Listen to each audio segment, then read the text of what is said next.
Human beings have the biological equivalent of a sports car between their ears.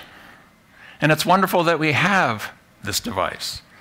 Our ability to reason and problem solve, to plan, predict, evaluate, abstract, to create, is the envy of the rest of living creation.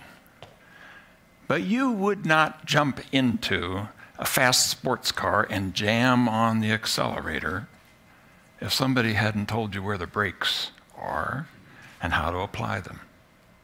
And this mind of ours, at times, takes us in the wrong direction. And when it's doing that, we have to know how to slow it down and to put on those brakes. And it's not obvious where that is. Our temptation is to put on the brakes by jamming on the accelerator and swerving back and forth really fast. But it turns out the brakes are in an entirely different area. I'm giving this talk at a TEDx that's sponsored by the Davidson Academy, which is one of the treasures of the US. A school for the gifted and talented, where young people who have IQs at the 99.9th percentile or above are educated. And so I know I'm looking at people who over the next years are going to make a profound difference to human society, very likely. But I'm also a clinical psychologist. And I know that I'm looking at people who are going to suffer. I know that I'm looking at people who are going to have thoughts come up very close, like, you're not lovable, or life's not livable. Like, there's something wrong with you. Deep down, you're bad, or you're mean, or you should be ashamed. Or you need to figure out a way to run from that painful rejection, or betrayal, or that traumatic thing that happened to you. And when that happens, I don't care how smart you are, you're going to need to know how to put on the mental brakes. And what I want to share with you is the surprising science of where those brakes are. For the last 30 years, I and my colleagues have been studying language and cognition through the filter, through the lens of a theory called relational frame theory, or RFT, a perspective that I developed decades ago, and the applied extension of that into acceptance and commitment therapy, or ACT, a whole set of methods that we use in many, many different areas of human suffering. And I want to explain to you what language and cognition is, why what we're doing here right now is different than what the bird outside the window is doing. Because when you see it, you'll know a little bit of how to actually push on the accelerator even more. That's not the purpose of my talk. But you'll also know why you cannot rely on that part of your mind only when you need to slow it down, when it's taking you in the wrong direction. So I can summarize 30 years of work in a little ditty. It's kind of a little humiliating that you can do it, but you can, which is this: learn it in one, derive it in two, put it in networks that change what you do. That's 30 years of work. And so I want to explain what that means and why we're different than that bird outside the window. Let's take the first two lines. Learn it in one, derive it in two.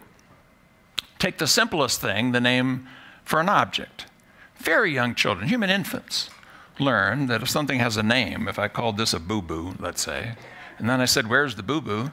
The infant, soon enough, would try to find this. We're the only creatures that do that. The language-trained chimps don't do that. In controlled research, they don't. And by the way, please don't email me about your really smart dogs and cats. I know you've got them. I've got one too. And they don't do it. But we do it. If you happen to know that, for example, that round red thing is called an apple, if I were to say to a baby who's had enough exposure to a normal verbal community and is normally developing, by around age 12 months, where's the apple? The baby will look for it.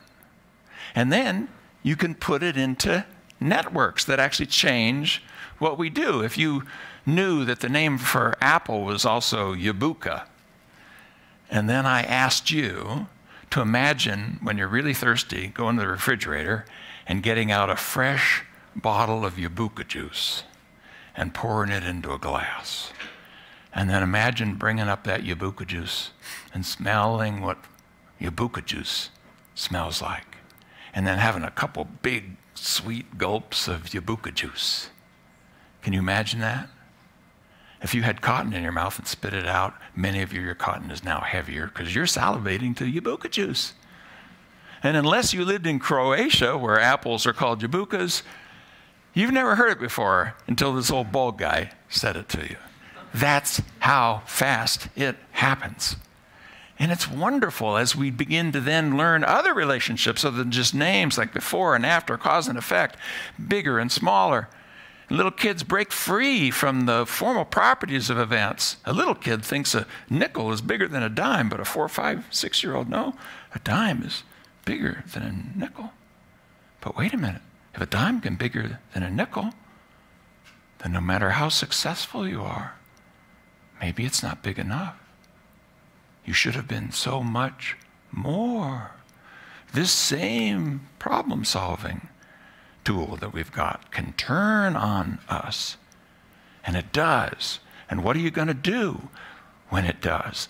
Let me just show you the problems of just trying to rely on problem solving only to put on the brakes. Take an example like this. I don't want you to think of jelly donuts that are filled with cream filling. So when that thought comes in your mind, or you look at that image and you see that, I don't want you to think of that. Don't think of that. It's really bad. It's important you not think of that. What I suggest you think of instead are hats. So when you think of donuts, think of hats. Hats. Remember hats. Think of donuts, think of hats. Hats, hats. You get it? You got it? Now it is true in the moment that you're thinking of hats, it seems like this works. This is where obsessive compulsive disorder comes from. As we push it away, push it away, push it away. But I can show you that that's not real. That sense that you've got it under control now. This logical problem-solving mode of mind has eliminated that bad donut. I'll show you it's not true. What comes to mind if I say this? Black, white, right? Hot, cold, right? Hats, donuts. That's how fast it happens. Learn it in one, derive it in two, put it in networks. The network is now bigger. And just because you say is nada doesn't mean that it's not related. Opposite is a relation, different is a relation. And so the network's gotten bigger. And now hats will remind you of donuts. I've now put that in your head. And other people are putting things in your head. It wouldn't be so bad if everything in our head we put in there, but we don't.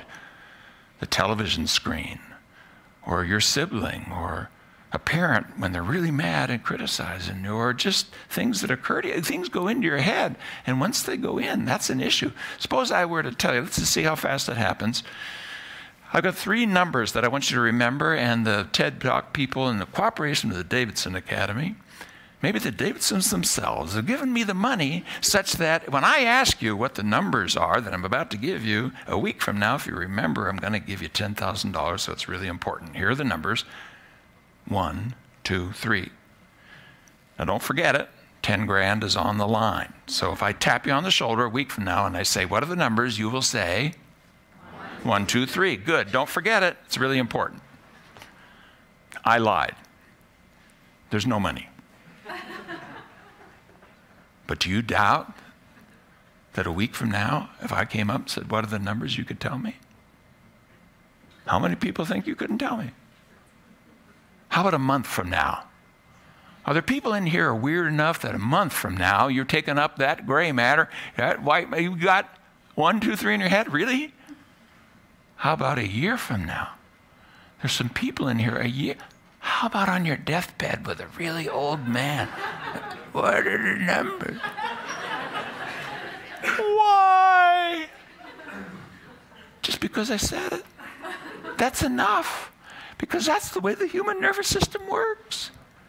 It's like having a calculator where there's no minus button and there's no delete button. Just pluses and equals and multiplies. Once in, it stays in. I can tell you as a psychologist, there is no process in psychology called unlearning. There's extinction, etc., but that's inhibition. That's not unlearning. You can learn it again faster the next time, even if you've forgotten it, which means it must be there somewhere. 1, 2, 3 will be in your head for the rest of your life. But suppose it was something really painful. Suppose it's your girlfriend saying, I don't want you. Suppose you've been betrayed in some deep way. There's no place else for that to go. And when it gets up close, when that voice starts telling you that you're unlivable, that you're unlovable and life's unlivable, when that happens, you're going to need to put on the brakes. And this little ditty orients us towards where that might be. It's not the learn it in 1, drive it in 2 network part. You're just building networks when you're arguing with yourself. True, if you don't have information, okay, give it your information. If you just need to think more flexibly, okay. But most of the things that we really struggle with, we're thinking that we're going to get an erase or a delete button, and that doesn't exist. But the last line tells us what we can do. Change what we do. There are ways of changing how your thoughts function, how they work when they show up. What are the numbers? We've been riding this tiger of language and cognition as long as Homo sapiens has exist, and probably based on brain size, some of the early hominids. That's probably 400,000 years old. We know it's not more than 2.8 million years old because the chimpanzees don't do this. But we do.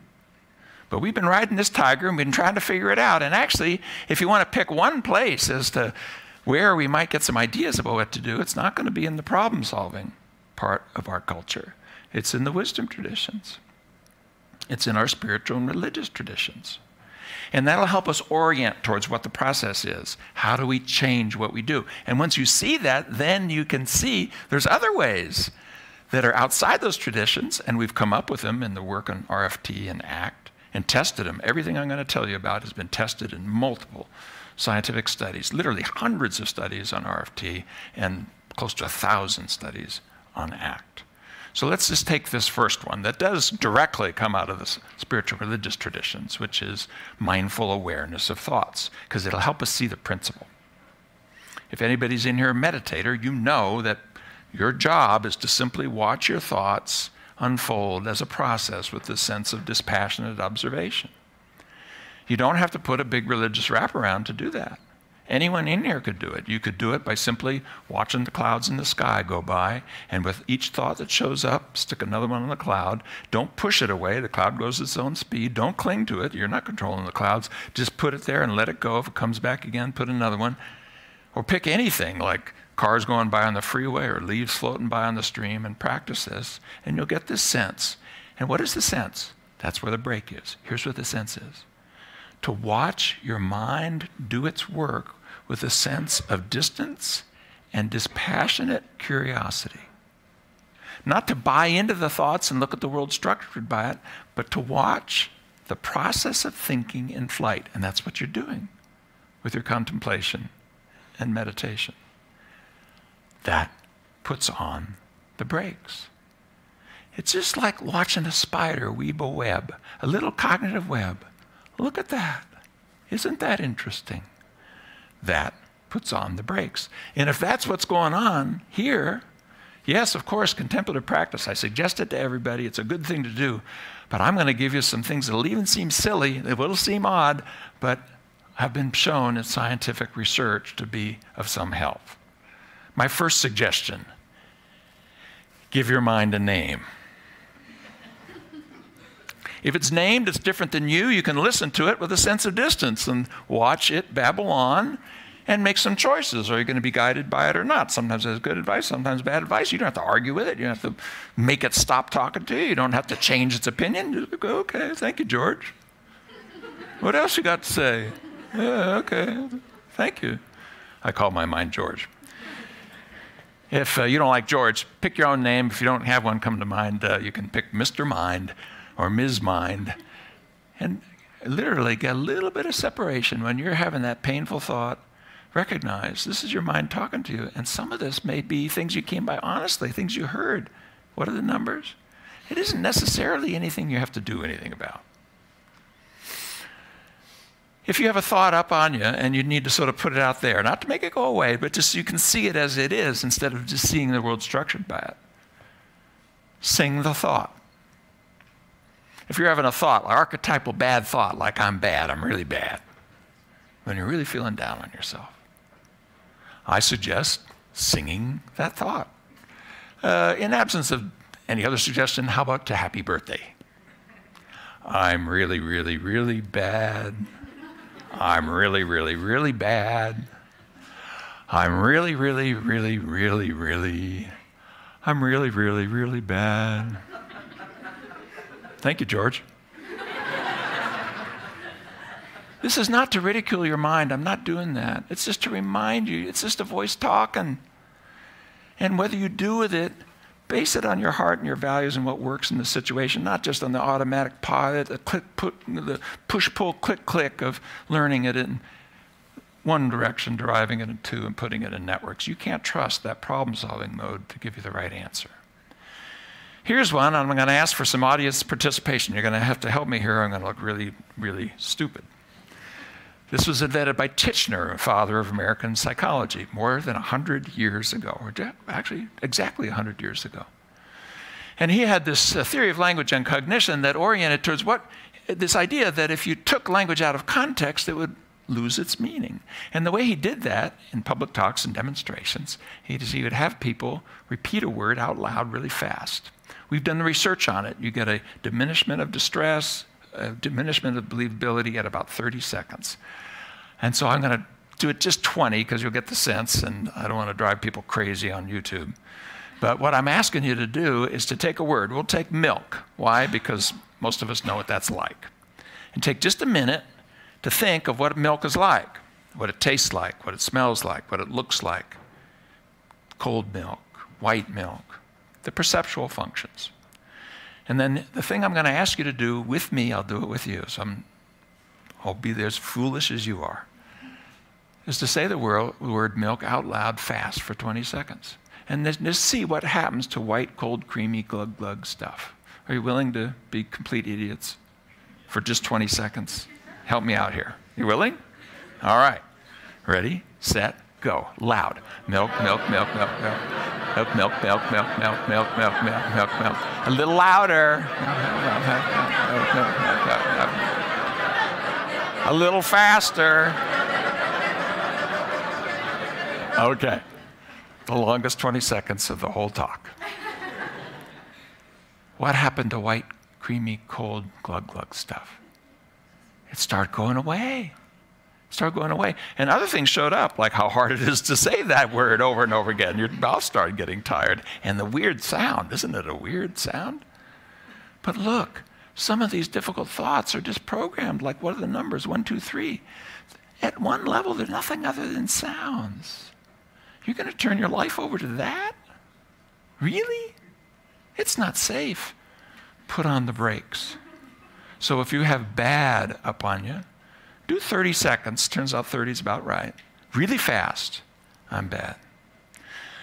I gave a talk at Stanford. It was to a large, prestigious group, and I was talking about the amount of money that we'd spent on sleeping medications and how it's gone up to about, well, the slide said 3, and what I should have said is 3 billion, and instead I said it's gone up to $3 trillion. Then I went home to my hotel. I went to sleep, and at 3 in the morning, I sat up bolt upright, said, $3 trillion? You idiot! That's not right. I leapt out of the bed. I'm marching back and forth. They probably record it. I did it at Stanford. I said, you're stupid. How stupid could you be? And that reminded me of word repetition. If you just said over and over again, how stupid can you be? There's enough gaps there. That keeps its meaning. But instead, I sat on the bed and really fast said out loud, to nobody. Stupid, stupid, stupid, stupid, stupid, stupid, stupid, stupid, stupid, stupid, stupid, stupid, stupid, stupid, stupid. And then I went to sleep. I recommend it. It's a break. Oh dear. Here's one that seems very, very silly, but it makes a very dramatic difference. If you have a difficult thought that's up on you, say it in different voices. Maybe your least preferred politician. I won't guess who that might be. Or if you don't like that, how about a cartoon character? If we were taking that thought like I'm bad, I'm really, really bad, I guarantee you it'll feel a little different if you're saying,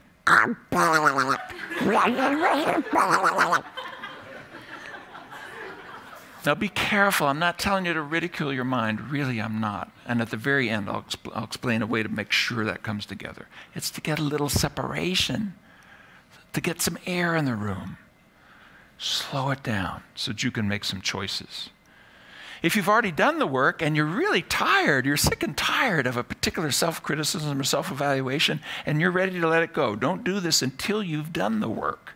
As the final step is kind of a public declaration, as a way of taking that deep, dark secret and sharing it with others. Because it turns out the big joke is our secrets are the same secrets. Write it out and stick it on your chest on a sticky note, or if you really want to, order it for a t-shirt. And just see what happens. Just wear it out in public. And I guarantee you that thing's going to drain out the energy almost by the minute. Robin Walzer, an ACT person in Palo Alto, came up with this, working with veterans who have to face some really difficult thoughts. We ask our soldiers to do such tough things, and they're having things like murderer on their chest. And by God, you know, I'm not going to run around and have that running my life anymore here. They wore it almost like a Boy Scout badges. Yeah. First time I ever did it, when I heard that Robin was doing this, I was giving a workshop at a church camp up at Lake Tahoe, and I wrote down the word mean. And I remembered this memory of being caught when I was about 6 years old with a magnifying glass at El Cajon, California, figuring out how fast tarantulas go if you really heat up their rear end. And my look on my mother's face to this day, like, I'm really bad. You know, it's the kind of weird things little boys do. And yeah, I shouldn't do that to spiders. I get that. But here I'm in my 60s, and I'm or 50s by then, walking around with I'm mean for the rest of my life? Really? So I stuck it on my chest. But it was so hard. When we took a break and I went to get coffee from the church camp cook, I went like this so that he wouldn't see it. And now it's completely gone. I get it. I got to have a history. Okay. But I'm not mean. I'm not going to be running from mean for the rest of my life. An easier way to do it, a little small version on this, is put it on your screensavers, the kind that have little words come up. Take difficult thoughts, put it on the screensaver. Give yourself a regular opportunity to notice those thoughts and see, does that really have to run your life? My students, I'm sure it was them, snuck into my office over here. And I'm sure they did it, because I'm in there having a meeting. I look over at my computer, and it says over there, deep down, there's something wrong with you. I'm going to eventually find out who did it. Don't think I'm not. Somebody snuck in. I said that I would try to get the emotional feeling for it, and I want to finish my last example of hundreds that we've developed. You can access it in these self-help books and so forth under the ACT work. If you have something that is really up like this, that has a history that goes back a long way, picture yourself as young as you can go having a thought like that or things like it. And take a little time to picture what you looked like at that age, what your hair is like, what you dressed like. And then, in imagination, have those words come out of that child's voice, out of that child, in the voice of a child. And I guarantee you, it'll stab you through the heart. To hear some of the things we say to ourselves, when you hear it out of the mouth of a child, and it'll pull from you the kind of self-compassion and kindness that is the purpose of these kinds of methods. This is not about ridicule. This is about learning how to deal with the language tiger and to ride it without having it run you right off the edge of the cliff. So I'm giving you just some ideas and the surprising science of where the mental breaks are. They're not in just figuring it out and evaluating it and making your thoughts change. They're more in taking a self-kind, compassionate posture and looking at that little mental spider doing its work with an attitude of dispassionate curiosity. Let your mind do what it's doing, but figure out when it's pushing you in the wrong direction, how to put on the mental brakes. You don't need that skill. We all do. And mental breaks avoid mental breaks. I hope I've been useful to you. Thanks.